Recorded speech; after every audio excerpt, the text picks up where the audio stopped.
So our property will be located in Queens, specifically in the neighborhood of Jackson Heights. Queens is one of the 5 boroughs located in New York, so it is a much more densely populated area of New York and part of New York City. So our goal for our hotel is to have around 49 to 51 rooms, which is going to be an independent hotel, we've decided. We want to make sure that our hotel is having a lot of personality added to it, and not that we're having to follow very major brand standards and having to worry about shucking out a lot of money whenever brands want to update things or whenever they need us to change linens, wall colors, furniture, things like that. Now, looking at Queens specifically, the population has actually grown about 25% since 1980, giving us about 2.4 million living there in total. So, when it comes to the concept, we're aiming for a more minimal look, but still very natural. Since New York is very concrete, very metal, tons of buildings everywhere, a lot of cars, you're not really getting to experience nature unless you're within Central Park. So starting off with the outside of the building, we're looking for a lot of greenery since we don't have a lot of landscaping available to us, since we want to utilize all the space for the hotel, obviously. So to give us that green experience, we're aiming to have a lot of ivy outside of the building, a lot of like natural growth, basically encouraging a natural vibe whenever the client is entering the hotel. Now, when it comes to the room and to the lobbies, we're looking to use maybe more recycled materials like reclaimed wood, recycled glass, various light fixtures, while also maintaining a yellow light versus white light, since yellow light comes off as more natural. Some other feature that we were considering is having shower heads in the rooms that mimic rainfall, white noise machines, and other aspects that just make the hotel feel more natural altogether. Some other amenities that we'll have included is that we're going to have 2 bars, one located in the lobby and one located upstairs on a deck. So people have that inside-outside experience whenever the weather's good or not so good, or whether guests want to spend it together with other people or alone. Now, with the neighborhood, according to New York University Furman Center, it states that actually Jackson Heights has 166,144 people there in 2016. Now, there hasn't been an updated number, so that's kind of the number that we are going off of. The great thing about Jackson Heights and Queens in general is that it's closely located to LaGuardia Airport, which is a very popular airport when it comes to people flying into New York. Obviously, the other one being JFK or EWR, which is in Newark. It really just depends on the client and where they fly into, but it does allow for a lot of convenience. We have considered getting a shuttle available for our hotel so that guests are able to get back and forth very quickly. Otherwise, they can use public transportation like Uber, Lyft, Metro, taxi, whatever is easiest for them. Now, the great thing about being in Queens is that you're not spending the price for Manhattan, but it's still about 20 to 30 minutes away from Manhattan, depending obviously on traffic and what form of transportation the guests are using. Now, we would definitely consider Jackson Heights to be urban. It's New York City, densely populated really wherever you go besides Central Park. So New York does have a lot of demand generators, Queens as well. Basically having a variety of food options.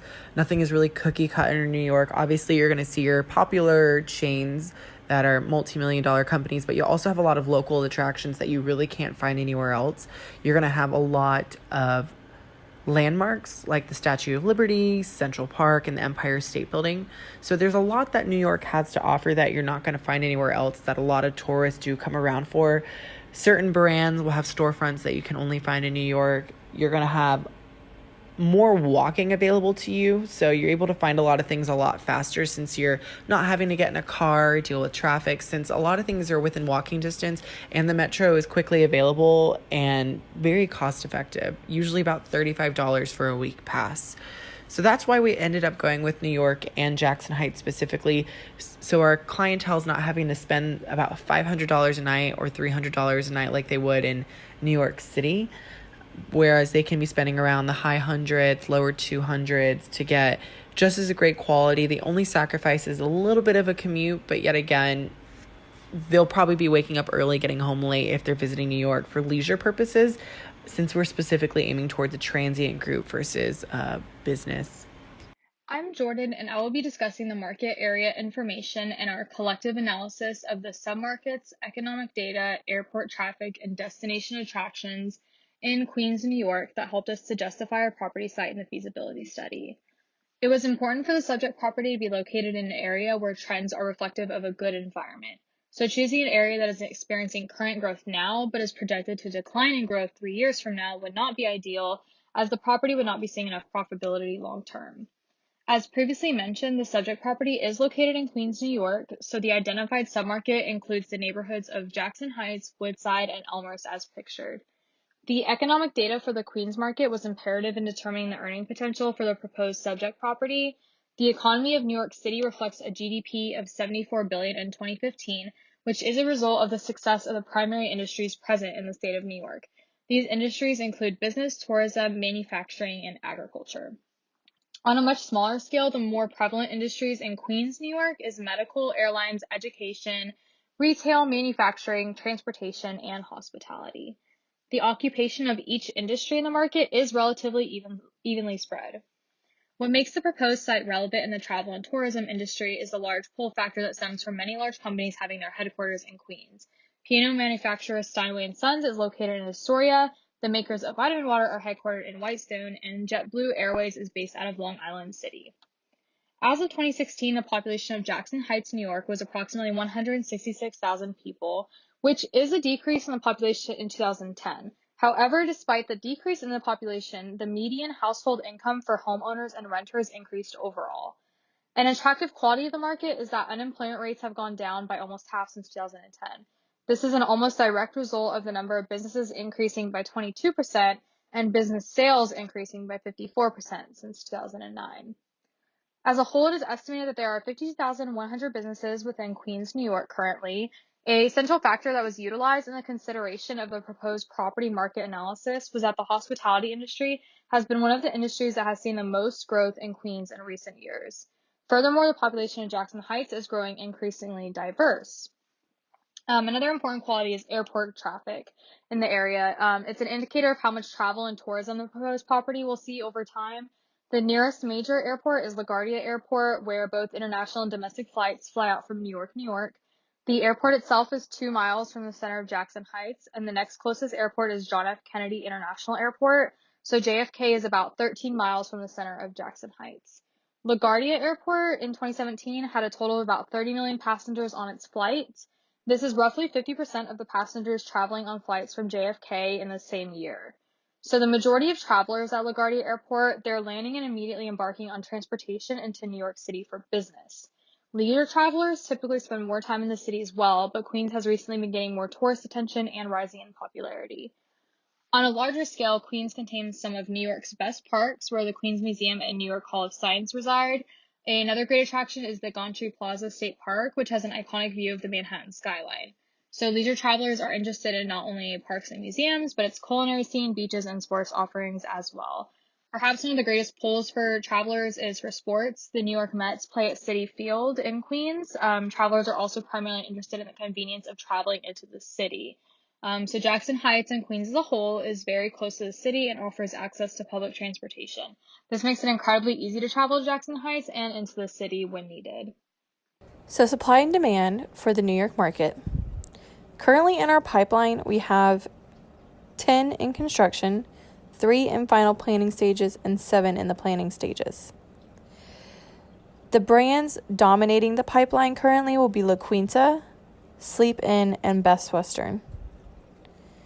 The reason we chose the mid-scale market to show our pipeline report is because we think that most of our clientele that we're fighting for will come from this market looking for a more luxurious experience, but still at a reasonable price. Currently, the occupancy does show a slight decrease over the last 3 years.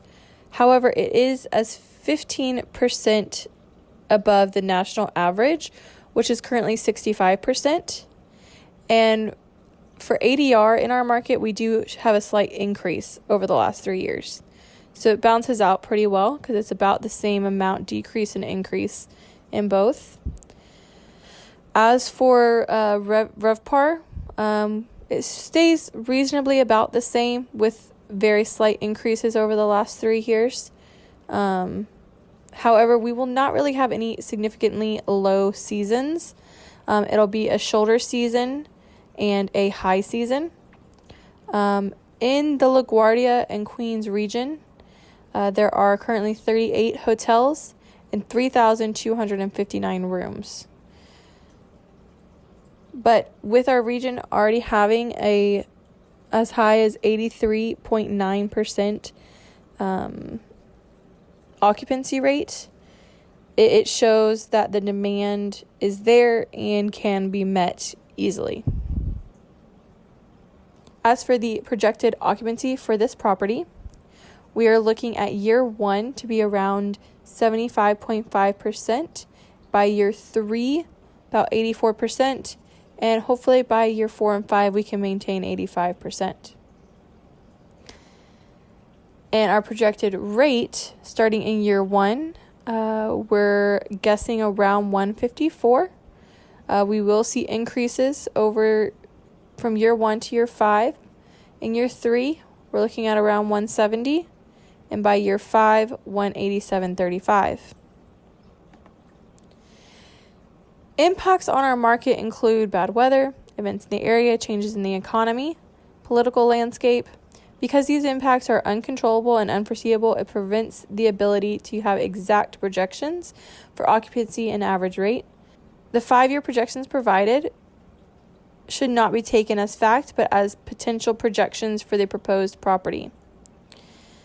Now, as far as seasonality in our hotel, we will have a shoulder season of January through March and a high season of April through December. There will be no low season. Another thing to mention is that our occupancy and peak season will range anywhere from 83 to 92, depending on the weekday, as well as things such as weather, events in the area. The subject property's competitors were chosen based on factors that include location, size, and amenities. We chose 5 different hotels in the Jackson Heights, Woodside, Astoria area. All properties offer similar rates, ranging from $80 in the shoulder season to $140 in the peak season. The first property we chose is the subject property's main competitor. Paper Factory Hotel is an independent boutique property located in Jackson Heights. It is similar to the subject property in many ways, including style, size, and guest type, as well as rate. The next property we chose is a Fairfield Inn by Marriott. It is located close to LaGuardia Airport and offers a complimentary airport shuttle. We chose a La Quinta by Wyndham, as well as a Quality Inn by Choice Hotels. Both of these are competitors of the subject hotel due to their size and rates. Our last competitor is the Ibis Styles by Accor. As seen in the image, this property is located right next to LaGuardia. This property has a similar style to the subject property, even though it is not a boutique hotel. All of these properties are smaller hotels that cater to business travelers and families. There's little meeting space, no group business, and they do not have full restaurants. Additionally, compared to hotels in Manhattan, hotels in Jackson Heights are able to offer lower rates while still making a profit. We calculated a 5-year pro forma based on the occupancy and ADRs that we had calculated in a previous section, as well as looking at both market and industry averages. Revenue in year 3 is expected to be a little over $3 million, with a profit margin of 26.1%. By year 5, revenue is almost $3.5 million, with a profit margin of 28.7%. This means the subject property will be greatly outperforming its competitors, whose profit margins tend to run around 15% to 20%. The New York market as a whole outperforms other markets in the United States due to high numbers of tourism and business travelers. One contributing factor to the subject hotel's performance is that the subject property will not have costs associated with running a full restaurant, as seen in the numbers for departmental expenses. Additionally, there's expected to be high demand in the market for another property in this location, as occupancy is likely to level out at around 85%. The New York City market has no low season, only shoulder and peak seasons. The subject property will also have higher ADRs because of this. Overall, the range in profit margins for the first 5 years, from 24 to 29%, shows that the subject property is feasible.